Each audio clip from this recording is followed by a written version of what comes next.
Bonjour les enfants. Aujourd'hui, on va travailler une nouvelle leçon de grammaire. C'est l'accord sujet-verbe.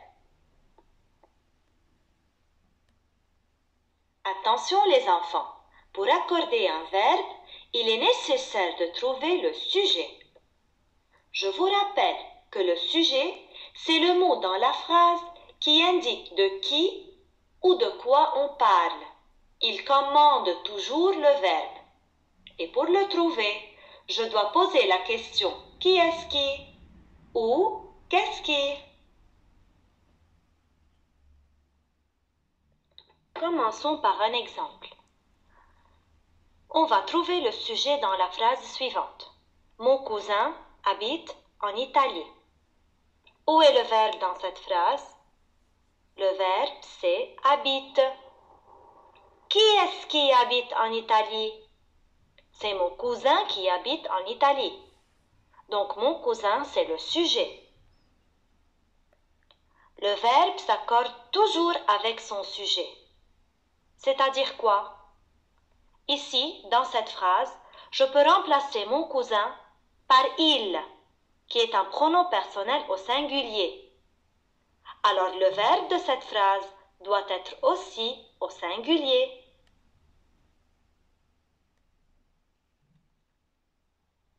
On vient de dire que si le sujet est au singulier, le verbe doit être aussi au singulier. Voyons voir dans cet exemple. Puisque mon cousin peut être remplacé par le il qui est un pronom personnel au singulier, alors le verbe doit être aussi au singulier, c'est-à-dire le verbe doit se terminer par un E.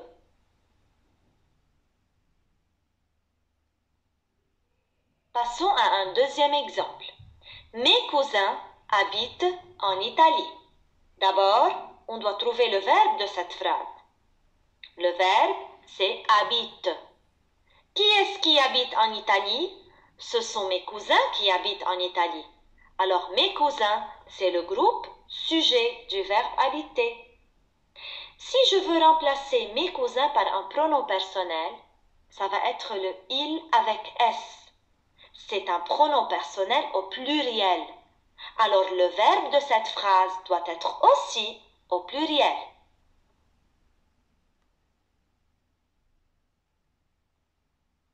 Donc, si le sujet est au pluriel, le verbe doit être au pluriel aussi. Faites attention. Mes cousins. Cousin doit prendre un S. Puisque le sujet est au pluriel, alors le verbe aussi doit être au pluriel. Donc, le verbe doit prendre à la fin un ENT qui est la marque du pluriel.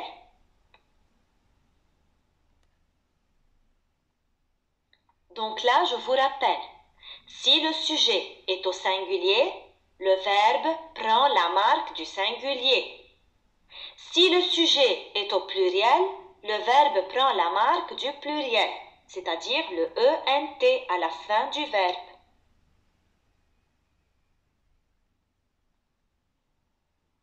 Passons maintenant à un exercice d'application. Souligne le verbe, entoure le sujet et indique s'ils sont au singulier ou au pluriel. Première phrase. Il joue au foot. Où est le verbe dans cette phrase? Et qui est-ce qui fait l'action? Voyons voir la réponse. Il joue au foot. Alors joue, c'est le verbe, donc je dois le souligner.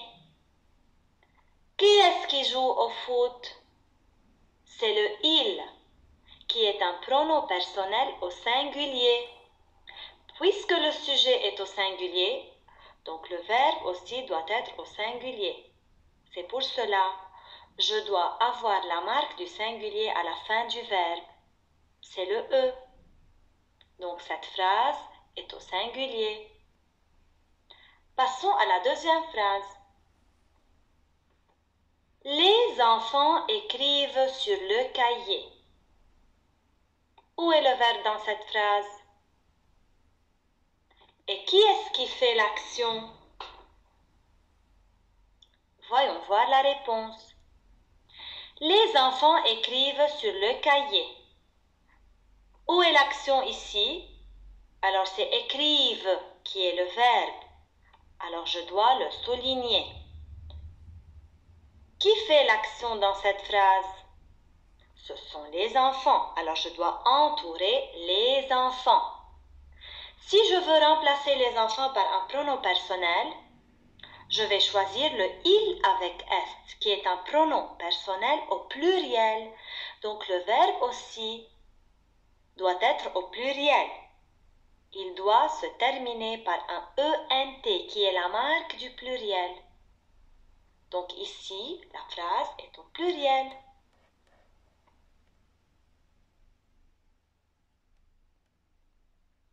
Troisième phrase. Mes copines aiment le chocolat. Où est le verbe dans cette phrase? Et qui est-ce qui fait l'action? Voyons voir la réponse. Mes copines aiment le chocolat. Alors aime, c'est le verbe. Je dois le souligner. Mes copines, c'est le sujet. Je dois l'entourer.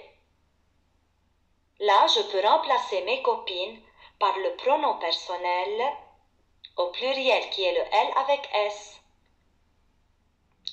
Puisque mes copines est au pluriel, donc le verbe aussi doit être au pluriel. Donc le verbe doit se terminer par un ENT qui est la marque du pluriel. Alors cette phrase est au pluriel. Passons maintenant à la dernière phrase. Lara saute à la corde. Où est le verbe dans cette phrase? Et qui est-ce qui saute à la corde? Alors saute, c'est le verbe, très bien, on doit le souligner. Et Lara, c'est le sujet, c'est Lara qui saute à la corde, donc je dois entourer Lara. Donc si je veux remplacer Lara par un pronom personnel, ça va être le L. Le L au singulier.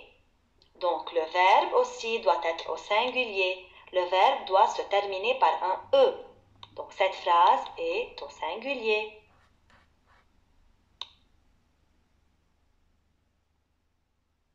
Et voilà, chers élèves, j'espère que vous avez bien compris la leçon. Au revoir.